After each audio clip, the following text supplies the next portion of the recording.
Everyone, आप सभी का स्वागत है मेरे चैनल जिसका नाम है मिसेस आनंद क्लासेस और मैं हूँ स्मृति। तो लास्ट क्लास हमने improvement in food resources part 1 किया था चैप्टर का, तो आज हम लोग पार्ट 2 करेंगे।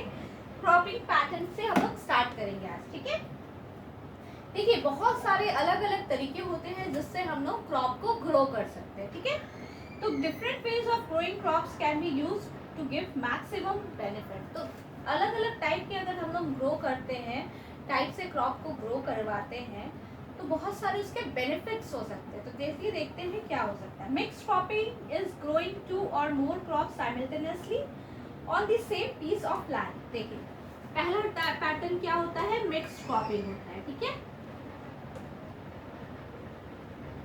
मिक्स्ड क्रॉपिंग में क्या होता है, 2 और 3 टाइप्स ऑफ क्रॉप, 2 या 3 टाइप ऑफ क्रॉप को हम लोग एक साथ एक ही लैंड में हम लोग देखते हैं, उगाते हैं, ठीक है, ठीक है। क्रॉप्स आर ग्रोन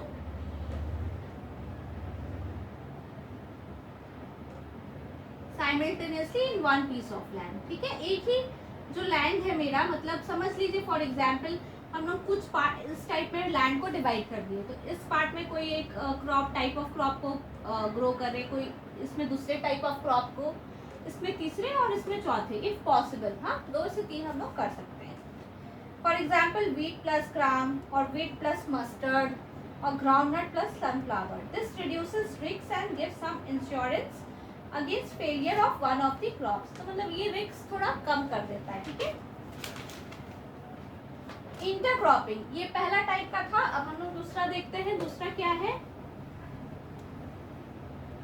दूसरा है इंटरक्रॉपिंग, ठीक है। इंटरक्रॉपिंग में क्या होता है, इंटरक्रॉपिंग इज ग्रोइंग 2 और more crop simultaneously on the same field in a definite pattern. मतलब कोई एक पैटर्न में हम लोग ग्रो करते हैं, ठीक है, क्रॉप्स को सेम फील्ड में ग्रो करते हैं, लेकिन कोई एक डेफिनेट पैटर्न होता है, कोई एक पैटर्न में, ठीक है। A few rows of one crop, मान लीजिए कि इसमें भी 2 और 3 क्रॉप्स ही हम लोग ग्रो करते हैं, लेकिन एक डेफिनेट पैटर्न होता है, ठीक है। जैसे कोई एक क्रॉप इस रो में है, कोई एक क्रॉप इस, ये 2 रो में एक क्रॉप है, ठीक है, one type, first type of crop, ये दूसरे 2 रो में सेकेंड टाइप ऑफ क्रॉप। इस टाइप से हम लोग डिफरेंट टाइप्स ऑफ क्रॉप को ग्रो करते हैं, ठीक है। For example soybean plus maize या फिर finger millet plus cowpea. The crops are selected such that their nutrient requirements are different. ऐसा क्रॉप्स को सेलेक्ट करते हैं जिसका न्यूट्रिएंट का जो डिमांड है या फिर रिक्वायरमेंट है वो अलग हो, ताकि मिक्स ना हो, ठीक है। This ensures maximum utilization of the nutrient supplied and also prevents pests and diseases from spreading to all the plants belonging to one crop in a field. This way both crops can give better returns.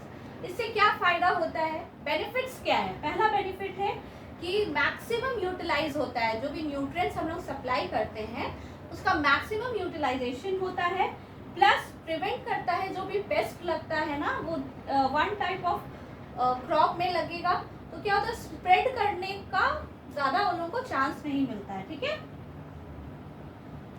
इस वे में हम लोग returns भी ज्यादा पा सकते हैं।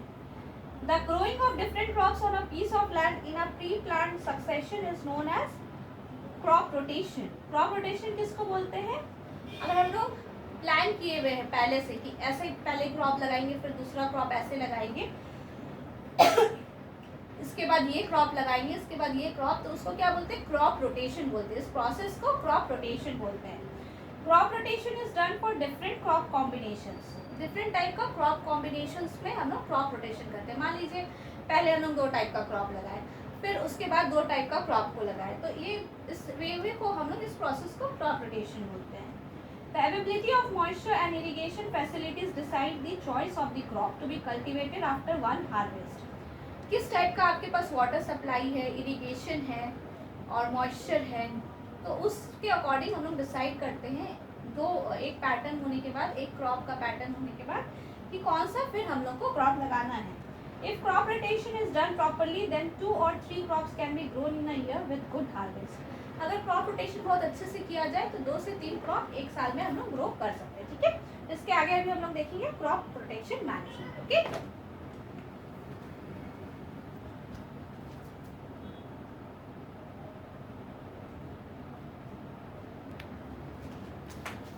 अब हम लोग पढ़ेंगे crop protection management.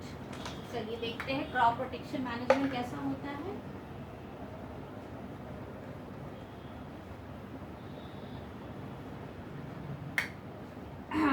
Field crops are infested by a large number of weeds, insect, pests and diseases। देखिए जो हमारा जो भी क्रॉप्स होता है ना उसमें बहुत सारे पेस्ट लग जाते हैं, डिजीजेस हो जाते हैं, तो उसको प्रोटेक्ट करना बहुत ज़रूरी है। ठीक है, तो हम लोग देखेंगे क्रॉप प्रोटेक्शन मैनेजमेंट।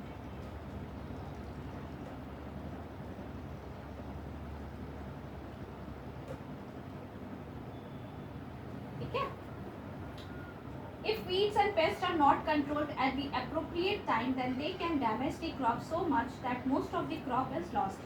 अगर जो हमारा वीड्स है या फिर पेस्ट है इसको अगर सही टाइम पे हम लोग कंट्रोल नहीं करेंगे तो हमारा जो क्रॉप है ना वो लॉस्ट हो जाएगा, क्रॉप डिस्ट्रॉय हो जाएगा। ठीक है, तो इनको कंट्रोल करना बहुत ज़रूरी है। तो इन्हें कंट्रोल करने के बाद ही हम लोग क्रॉप को डिस्ट्रॉय होने से बचा सकते हैं। ठीक है, वीड्स आर क्या है? वीड्स, अब वीड्स क्या होते हैं? Weeds are unwanted plants in the cultivated field. Unwanted जो प्लांट होते हैं उन्हें वीड बोलते हैं। ठीक है, okay, for example xanthium, parthenium, parthenium, cyperus, rotundus, they compete for food, space and light. ये क्या करने लगते हैं अनवांटेड प्लांट? ये भी स्पेस लेंगे, फूड लेंगे और लाइट लेंगे, तो इनका जो हमारा क्रॉप है उनके साथ कंपटीशन हो जाता है। ठीक है, तो इससे क्या होता है हमारा क्रॉप कल्टीवेट होने में बहुत दिक्कत होता है। ठीक है, weeds take up nutrients and reduce the growth of the crop. क्या करते हैं ये वीड्स जो है न्यूट्रिएंट्स ले लेते हैं और इसके कारण क्या होता है ग्रोथ हैम्पर होता है हमारा क्रॉप का। Therefore, removal of weeds from cultivated fields during the early stages of crop growth is essential for a good harvest। इसलिए weeds को remove करना बहुत ही important है। ठीक है, generally insect pests attack the plants in 3 ways। Paste क्या करते हैं? 3 ways में अटैक करते हैं। ठीक है, attacks plant in 3 ways। Okay, पहला they cut the root, stem and leaf. क्या करते हैं? स्टेम, लीफ और रूट को कट कर देते हैं। They suck the cell sap from various parts of the plant. बहुत सारे जो different parts of the plant होते हैं उसमें से सेल सैप को खींच लेते हैं अपनी तरफ। ठीक है, सक कर लेते हैं। They bore into stem and fruits, तो स्टेम और फ्रूट्स में घुस जाते हैं। They thus affect the health of the crop and reduce yields. जो क्रॉप का हेल्थ होता है उन्हें अफेक्ट करते हैं और इल्ड को जो आउटपुट होता है उसे रिड्यूस कर देते हैं। ठीक है, diseases in plants are caused by the pathogen such as bacteria, fungi and viruses. जो डिजीजेस होते हैं, वीड्स हो गए आपके अनवांटेड प्लांट, पेस्ट कैसे अफेक्ट करते हैं? 3 वेज में करते हैं।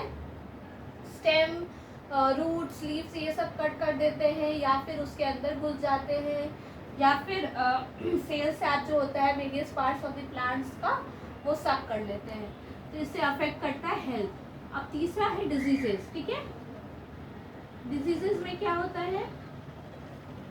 जो हमारा बैक्टीरिया, फंजाई होता है ना, ये सब प्लांट को ये करते हैं, नुकसान पहुंचाते हैं। ठीक है,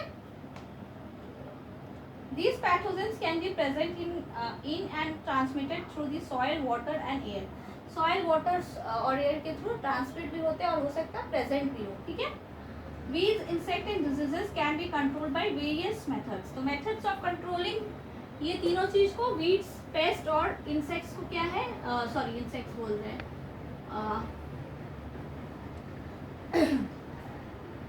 diseases को कैसे कंट्रोल कर सकते हैं? तो बहुत सारे मेथड होते हैं। ठीक है, तो पहला क्या है? commonly used method is the use of pesticides which include herbicides, insecticides and fungicides। use of pesticides, fungicides,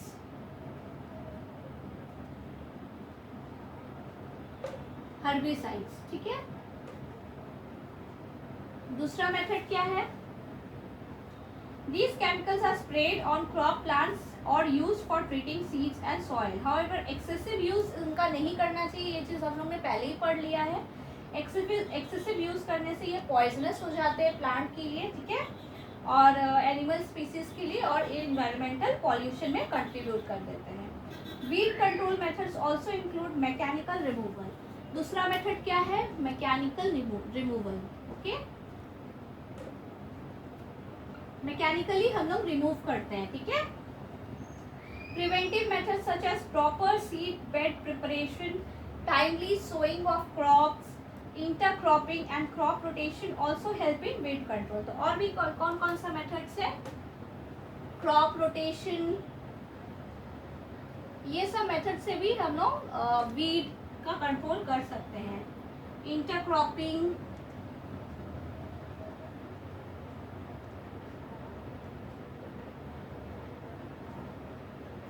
proper seed bed preparation,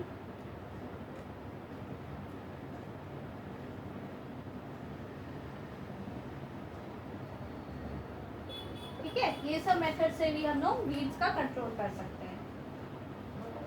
Some other preventive measures against pests are the use of resistant varieties and summer plowing, in which fields are plowed deep in summers and destroyed weeds and pests.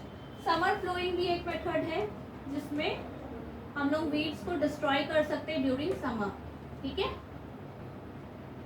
ये भी एक method है। So these are the methods through which we protect our crop protection management का ये 4 method है जो आपको ध्यान में रखना है। ओके, तो अब हम लोग देखते हैं कुछ इन-टेक्स्ट क्वेश्चंस है। Which of the following conditions will give the most benefit? Why? Farmers use high quality seed, do not adopt irrigation or use fertilizers. Farmers use ordinary seeds, adopt irrigation and use fertilizers. Farmers use quality seeds, adopt irrigation, use fertilizer, use crop protection measures. तो मुझे लगता है जो सी है वो आपका होना चाहिए करेक्ट ऑप्शन। क्यों? देखिए, अगर क्वालिटी सीड्स देंगे तो अच्छा बेनिफिट होगा, अच्छा आउटपुट होगा, गुड यील्ड होगा, ठीक है, और इरिगेशन अडॉप्ट करेंगे तो जो भी वाटर चाहिए होता है वो प्रॉपरली होगा, तो इससे क्या होगा, क्रॉप की ग्रोथ अच्छी होगी और हार्वेस्ट करने में इजी होगा। यूज़ फर्टिलाइजर्स भी हमें यूज़ करना चाहिए to control all these things, and use crop protection measures. Crop protection measures करेंगे तभी हम लोग उसे वीड्स, पेस्ट या डिजीजेस से बचा सकते हैं क्रॉप को, ठीक है। अब स्टोरेज ऑफ ग्रेन्स, हमारा जो ग्रेन है उसको कहाँ स्टोर करना है, ठीक है, हम लोग कहाँ स्टोर कर सकते हैं? Storage losses in agriculture produce can be very high. जो स्टोरेज लॉसेस होता है वो बहुत ज़्यादा होता है, ठीक है, तो ये भी बहुत इम्पॉर्टेंट पार्ट है हमारा इम्प्रूव करने में फूड रिसोर्सेज को, ठीक है।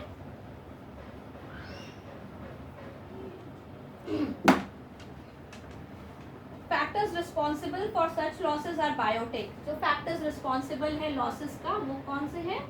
बायोटिक फैक्टर्स है। For example bacteria, fungi diseases होगा या फिर माइट्स होगा। Abiotic, inappropriate moisture and temperature. 2 factors होते हैं लॉसेस के, एक ए बायोटिक, दूसरा बायोटिक। ए बायोटिक में क्या है? टेम्परेचर, मॉइस्चर, कितना टेम्परेचर चाहिए, कितना मॉइस्चर चाहिए, ये बहुत ज़्यादा इम्पॉर्टेंट होता है। बायोटिक में क्या हो गया? फंजाई, माइट्स, बैक्टीरिया, ये सारी चीजें आ जाएंगी, ठीक है। These factors cause degradation, ये क्या करते हैं? डिग्रेडेशन कर देते हैं इन क्वालिटी, ठीक है।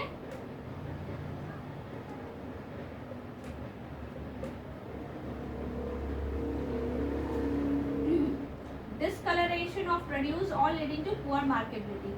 कलर भी अच्छा नहीं होता है, रिड्यूस कर देते हैं उसका, डिस्कलर कर देते हैं। These factors can be controlled by proper treatment and be systematic management of warehouses. Proper treatment और सिस्टमैटिक मैनेजमेंट वेयरहाउसेस का करने से ये सारी चीज़ें सुधर जाएंगी। Preventive and control measures are used before grains are stored for future use. They include strict cleaning of the produce before storage, proper drying of the produce first in sunlight and then in shade, and fumigation using chemicals that kill pests. तो हम लोग क्या क्या methods apply कर सकते हैं? तो reduce losses, methods to reduce losses. तो क्या क्या मेथड्स कर सकते हैं?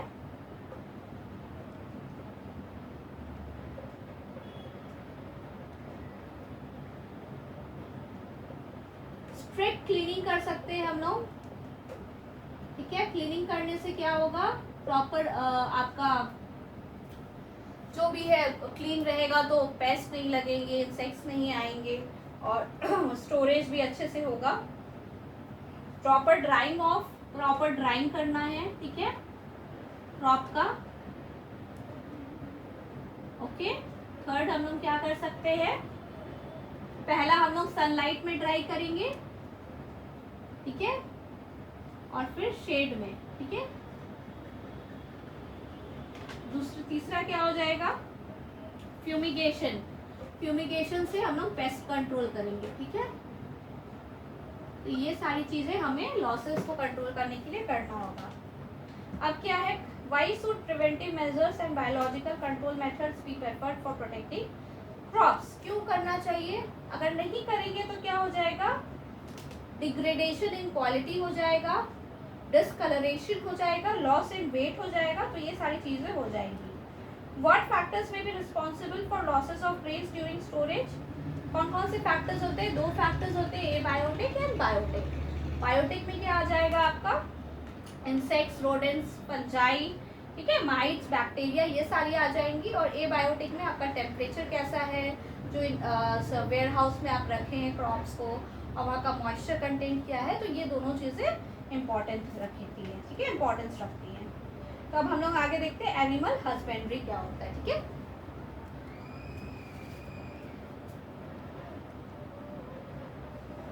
अब हम लोग देखते हैं एनिमल हस्बेंड्री, ठीक है।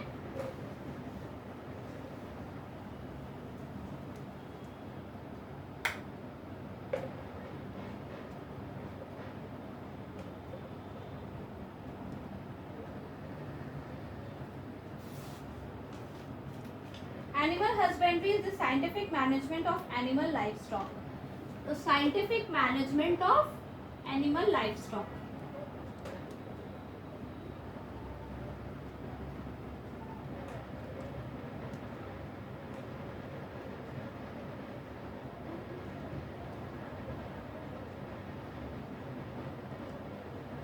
ठीक है, it includes various aspects such as feeding, breeding and disease control. Feeding करना, ब्रीडिंग करना और पेस्ट कंट्रोल करना। Animal based farming includes cattle, goat, sheep, poultry and fish farming. Animal based farming कौन कौन सा है, इसमें क्या करते हैं हम लोग, इसमें हम लोग फीडिंग करते हैं, ब्रीडिंग इंक्लूड होता है एंड पेस्ट कंट्रोल होता है, ठीक है। किस टाइप की एनिमल फार्मिंग हम लोग करते हैं, कैटल, गोट, शिप, पोल्ट्री और फिश, ठीक है। ये सारे तरीके के हम लोग एनिमल फार्मिंग करते हैं, ठीक है। Cattle farming. Cattle husbandry is done for 2 purposes: milk and draught labor for agriculture work such as tilling, irrigation and carting. Indian cattle belongs to 2 different species, cows and buffaloes. ठीक है, तो cattle husbandry क्यों करते हैं? 2 purpose के लिए करते हैं, एक मिल्क के लिए करते हैं और एक लेबर के लिए करते हैं, जो एग्रीकल्चर वर्क जैसे इरिगेशन और टीलिंग में काम आता है, ठीक है। तो 2 टाइप की कैटल है, काऊ और बफलोज, ठीक है।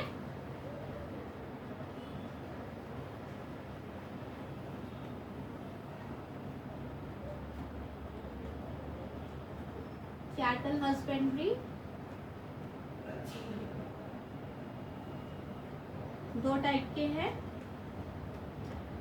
काऊ और बफलो, ठीक है। मिल्क के लिए करते हैं और एग्रीकल्चर वर्क के लिए करते हैं।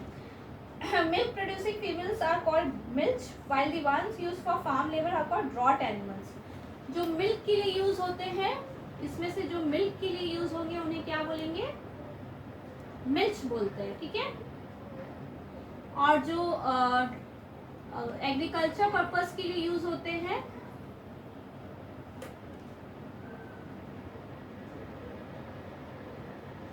उसे ड्रॉट एनिमल्स बोलते हैं, ठीक है। ठीक है, सभी को समझ में आ गया। Milk production depends to some extent on the duration of the lactation period, meaning the period of milk production after the birth of the calf. मतलब जिस पीरियड लैक्टेशन पीरियड वो होता है ना, मतलब बर्थ होने के बाद कितने पीरियड में मिल्क का प्रोडक्शन हो रहा है, ठीक है। So milk production can be increase by increasing the lactation period. तो लैक्टेशन पीरियड अगर हम लोग इंक्रीज करते हैं तो मिल्क प्रोडक्शन भी इंक्रीज होता है। देखिए तो फिर यहाँ पे क्या लिखा हुआ है, एक्सोटिक और फॉरेन ब्रीड्स। जो फॉरेन ब्रीड्स होते हैं वो किस लिए यूज होते हैं, लॉन्ग लैक्टेशन पीरियड्स के लिए होते हैं। जो लोकल ब्रीड्स होते हैं वो रेसिस्टेंस में बहुत ज़्यादा एक्सीलेंट रेसिस्टेंस देते हैं, किससे, डिजीजेस से देते हैं, ठीक है। The two can be cross bred to get animals with both the desired qualities.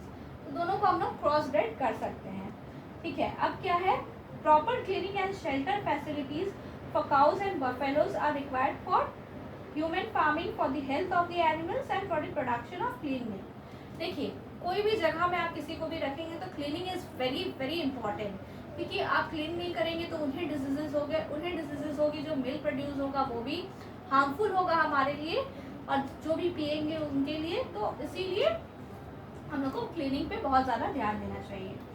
Animals require regular brushing, animals भी रेगुलर ब्रशिंग चाहिए हमारे जैसे, ताकि उनका जो हेयर है वो लूज हेयर वो रिमूव हो पाए, ठीक है। वेल वेंटिलेटेड जगह में उन्हें रखना चाहिए, शेड में रखना चाहिए, रेन हीट कोल्ड से उन्हें भी प्रोटेक्ट करना चाहिए। The two food requirements of dairy animals are of two types. The food requirements are of two types, ठीक है। जो फूड रिक्वायरमेंट है वो कितने टाइप के हैं, टू टाइप्स के हैं।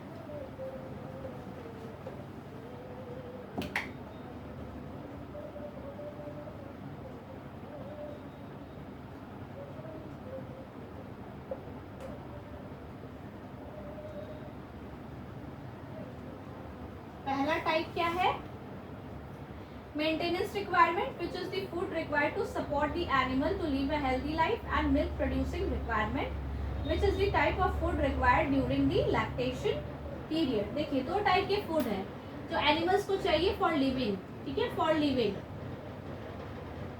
और दूसरा for lactation period, for milk production, या फिर आप बोल सकते हैं फॉर लैक्टेशन पीरियड।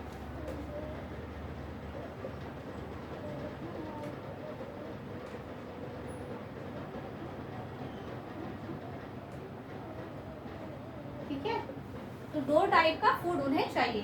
तो animal feed includes roughage which is a largely fibre, concentrates which are low in fiber and contain relatively high levels of proteins and nutrients.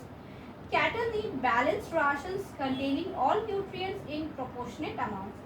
देखिए उन्हें भी बैलेंस डाइट चाहिए, जैसे as we human beings require balance diet to have a healthy body, to have a healthy mind, तो उन्हें भी healthy body के लिए, हेल्दी हेल्थ अच्छे रखने के लिए उन्हें भी बैलेंस डाइट चाहिए, ठीक है। Besides such nutritious food materials, certain feed additives containing micronutrients, कुछ माइक्रोन्यूट्रिएंट्स भी देते हैं जो कि मिल्क का प्रोडक्शन इंक्रीज करे, ठीक है। Cattle suffer from a large number of diseases, the diseases besides causing death reduce milk production. तो कैटल है ना बहुत ज़्यादा डिजीजेस से सफ़र करते हैं, तो इससे क्या होता है उनका डेथ भी हो सकता है और फिर मिल्क प्रोडक्शन की रेट भी रिड्यूस हो जाती है। तो हम लोग कैसे प्रोटेक्ट करेंगे उनको, the external parasites, internal parasites, तो ये सब हम लोग को बहुत ध्यान रखना है। वैक्सीनेशन से एक तरीका है जिससे हम लोग कैटल को प्रोटेक्ट कर सकते हैं, ठीक है। फार्म एनिमल्स जो भी काउ बफेलोज है उन्हें हम लोग देते हैं वैक्सीनेशन। अब देखते हैं पोल्ट्री फार्मिंग क्या होता है।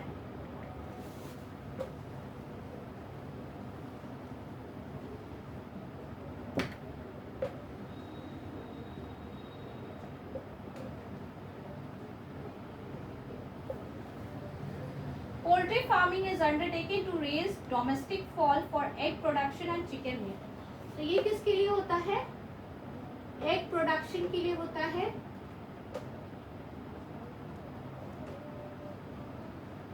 और चिकन मीट के लिए होता है। ठीक है, बहुत लोग यहाँ पे एग खाते होंगे, बहुत लोग चिकन खाते होंगे जो मेरे वीडियोस को देख रहे होंगे। तो ये जो पोल्ट्री फार्मिंग होता है बेसिकली ये दोनों चीज़ों के लिए होता है। तो अगर आपको मेरा चैनल अच्छा लग रहा हो तो आप लोग सब्सक्राइब क्यों नहीं करते मेरे dear students? Kindly subscribe to Mrs Anand classes. मैं आपके लिए इतने अच्छे अच्छे वीडियोस बनाती हूँ तो आप लोग सब्सक्राइब ही नहीं करते हैं। तो जल्दी से जाके सब्सक्राइब बटन में क्लिक कीजिए और मेरे चैनल को सब्सक्राइब कीजिए। चलिए आगे देखते हैं। Therefore, improved poultry beds are developed and farmed to produce layers for eggs and broilers for men. The cross-breeding programs between Indian and foreign breeds, तो ये न्यू वेराइटीज प्रोड्यूस करते हैं। तो हम लोग ब्रीडिंग करते हैं। ब्रीडिंग क्रॉस ब्रीड का मतलब क्या होता है कि हम लोग दो टाइप के ब्रीडिंग को मिक्स कर देते हैं। ठीक है, ब्रीड्स को मिक्स कर देते हैं। ठीक है, तो एक फॉरेन हो गया एंड क्या हो जाएगा, एक इंडियन हो गया।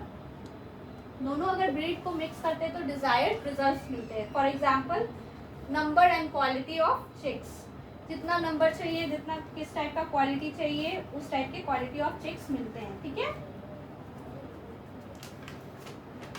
Dwarf broiler parent for commercial चिक प्रोडक्शन, समर एडेप्टेशन कैपेसिटी बढ़ जाती है, लो मेंटेनेंस रिक्वायरमेंट होते हैं, सब फायदे होते हैं क्रॉस ब्रीडिंग के। ठीक है, reduction in the size of the egg laying bed, bird का जो साइज होता है वो कम चाहिए होता है, with ability to utilise more fibrous cheaper diets. तो ये सारी बेनिफिट्स होती है क्रॉस ब्रीडिंग की। ठीक है, discuss the implications of the following statement. It is interesting to note that poultry is India's most efficient converter of low fiber food stuff into highly nutritious animal protein food. तो ये आप लोग मुझे comment box में comment करके बताएंगे। ठीक है, egg and broiler production. Broiler chickens are fed with vitamin rich supplementary feed for good growth rate and better feed efficiency. देखिए egg and broiler क्या होता है,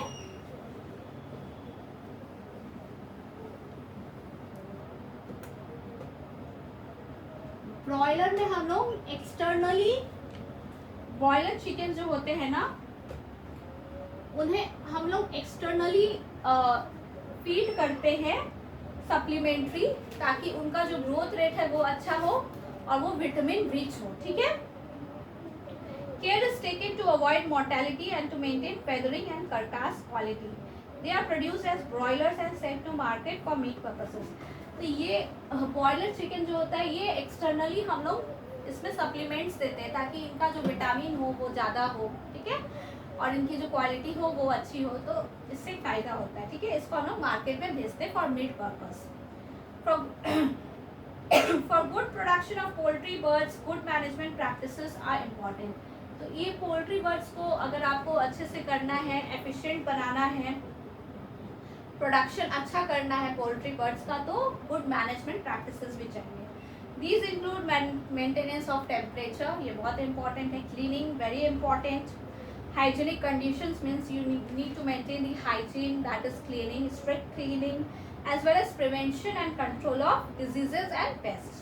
That is, these three are very important. Okay, maintenance of temperature, cleaning and control management, disease control management. The housing, nutritional and environmental requirements of broilers are somewhat different from those of egg layers. देखिए इनका requirement अलग होता है। ठीक है, the ration for broilers is protein rich. इनका requirement अलग क्यों होगा, क्योंकि इनको हम लोग जल्दी इनका ग्रोथ रेट बढ़ाते हैं, इन्हें हम लोग सप्लीमेंट्री देते हैं, तो इनका रिक्वायरमेंट भी खाने का अलग होता है, protein rich with adequate fat. ठीक है, poultry fall suffer from a number of diseases. देखिए बहुत सारी डिजीजेस से सफर करते हैं, number of diseases. For example bacteria, fungi, जो ये लोग से जो भी डिजीजेस कॉज होती हैं, बहुत सारी डिजीजेस उन्हें हो जाती हैं। ठीक है, तो बहुत ज़्यादा सैनिटेशन, डिसइंफेक्टेंट्स का स्प्रेइंग, ये सब प्रिवेंट कर सकता है डिजीजेस। तो अब हम लोग देखते हैं फिश प्रोडक्शन। ठीक है,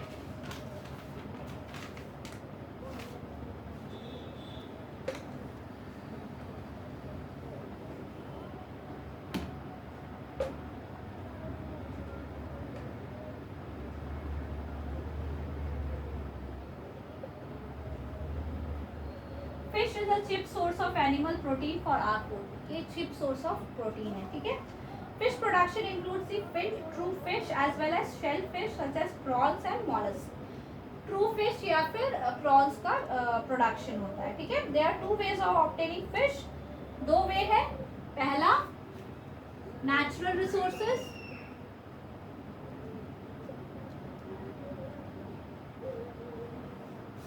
दूसरा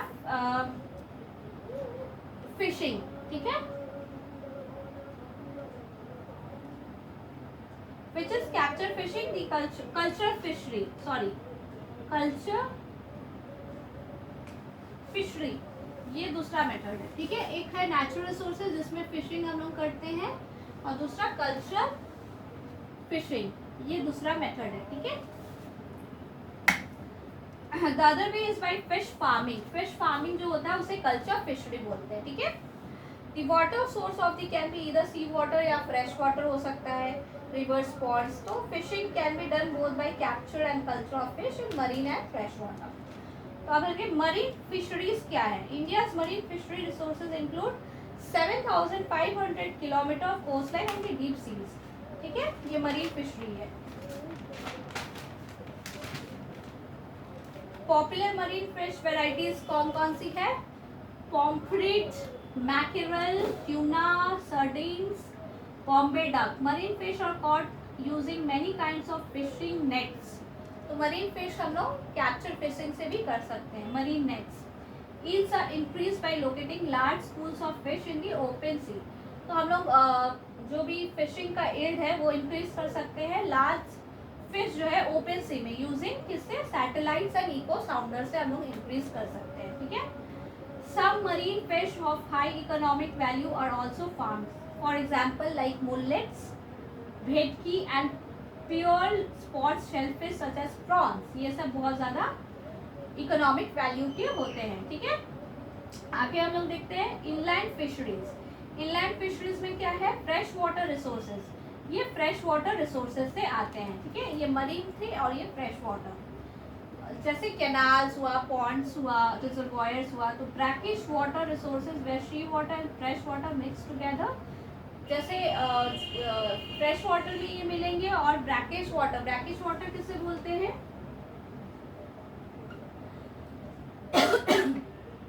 ये ब्रैकिश वाटर क्या होता है, जहाँ पे sea water and fresh water mix होते हैं, ठीक है। Sea water plus fresh water, उसे ब्रैकिश वाटर बोलते हैं, ठीक है। While capture fishing is also done in such inland, the yield is not high. Capture fishing भी करते हैं पर yield ज़्यादा नहीं होता, तो इसमें हम लोग कल्चर फिशिंग करते हैं, ठीक है। Aquaculture, fish culture is sometimes done in combination with a rice crop, ठीक है, कॉम्बिनेशन में हम लोग करते हैं। More intensive fish farming can be done in composite fish culture system. Both local and imported fish species are used in such system. तो जो ये होता है ना हमारा सिस्टम, फिश कल्चर सिस्टम, तो इसमें बहुत लोकल और इम्पोर्टेड हम लोग यूज करते हैं, ठीक है। उस सिस्टम में क्या होता है, कॉम्बिनेशन ऑफ 5 और 6 fish species single fish pond में ये रखते हैं हम लोग, ठीक है। ये सेलेक्ट होता है कि जो कॉम्पीट ना करे फूड के लिए, 5 और 6 स्पीसीज ऑफ फिश को हम लोग रखते हैं एक साथ, ठीक है।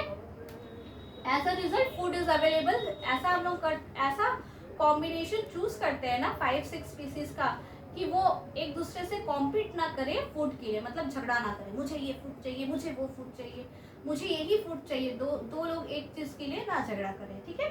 तो इस टाइप में क्या होता है कि सबके पास फूड अवेलेबल होता है इस कॉम्बिनेशन में, ठीक है। As a result the food available in all parts of the pond is used as catlas are surface feeders. ये सब एग्जांपल्स दिया हुआ है, ये आप लोग देख सकते हैं, ठीक है। इसमें एक प्रॉब्लम होता है, वो क्या होता है, composite fish culture में एक प्रॉब्लम होता है, is that many of these fish breed only during monsoon. ये इसमें से बहुत सारी जो फिश होती है वो ब्रीड कब करती है, सिर्फ मॉनसून में। ये एक बहुत बड़ा प्रॉब्लम होता है किसमें, ये कल्चर सिस्टम में, ठीक है, composite fish culture में। It can be even if fish it is collected from the wild It can be mixed with that of other species as well. So a major problem in fish farming is the lack of availability of good quality seed. Major problem क्या है fish farming में?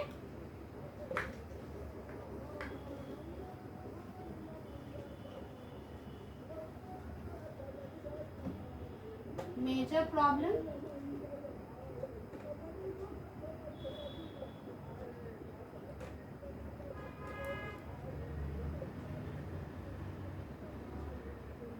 सबसे major problem क्या है?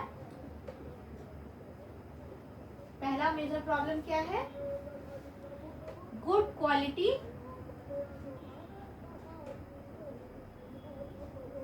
Seeds available नहीं होते हैं.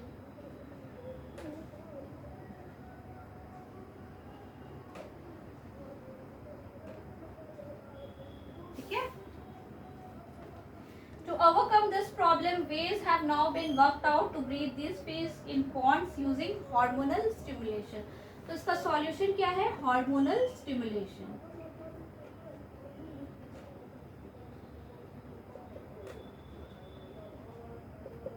ठीक है.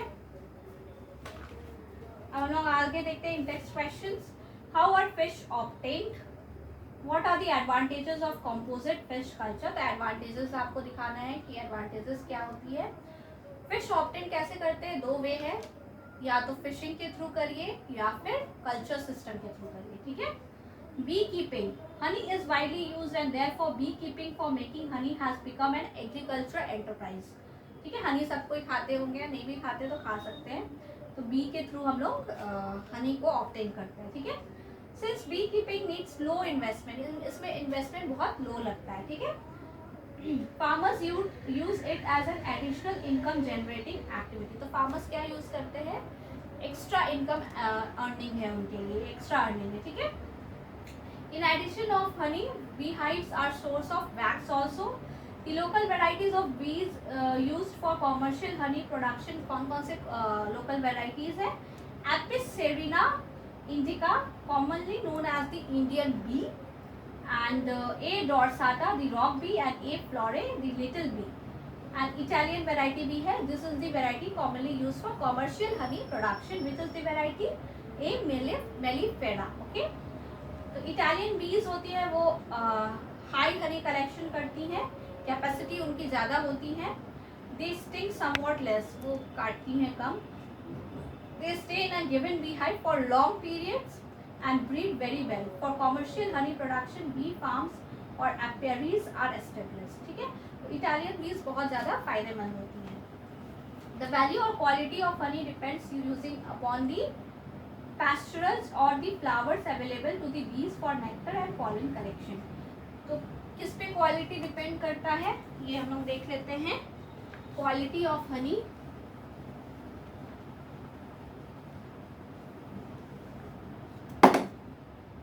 क्वालिटी ऑफ हनी किस पे डिपेंड करता है? जो फ्लावर्स होती है उन पे डिपेंड करता है, जिसमें कि बी अपना वो करती हैं, नेक्टर के लिए यूज़ करती है, पॉलन कलेक्शन के लिए या फिर पैस्चरस के लिए. ठीक है. एंड पैस्चरस इस पे डिपेंड करता है. दूसरा किस पे डिपेंड करता है? Quantity of pastures, the kind of flowers available. Quantity of पैस्चरस